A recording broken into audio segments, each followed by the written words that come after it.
तो जैसे कि रउआ लोगन के पता बा बाबू कि नवरात्रि स्टार्ट होखे वाला बा और आप सबके गरीब छोट भाई फिर से लेके आ गई एगो और नवरात्रि के नया गाना जवन की आ रहा बा भोजपुरी इंडस्ट्री में।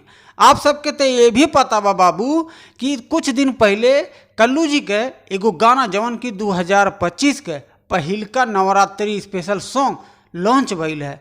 तो बाबू आज के वीडियो में आप सबके छोट भाई देवे के खातिर आयल बा बड़ा गुड न्यूज यह बा कि कल्लू जी के दूसर का गाना लॉन्च होखे वाला बा और 17 से 18 घंटा पहले ही ई गानवा के पोस्टर लॉन्च भइल है। तो रउआ लोग हमारे स्क्रीनिया पे पोस्टरवा देख ली जा, जौने गाना के टाइटल बा भवानी मोर भवनवा। यह हो भैया गाना का टाइटल जवन की बहुत ही प्यारा भजन लेके आ रहा बाटे अरविंद अकेला उर्फ कल्लू जी।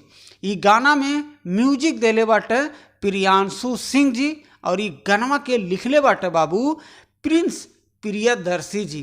तो रउआ लोग एकदम तैयार रही जा, काहे से 15 सितंबर के यानी 6:41 पे काल है भोरे भोरे प्रांसी म्यूजिक यूट्यूब चैनल पे ई गाना के लॉन्च कल जाई भवानी मोर भवनवा।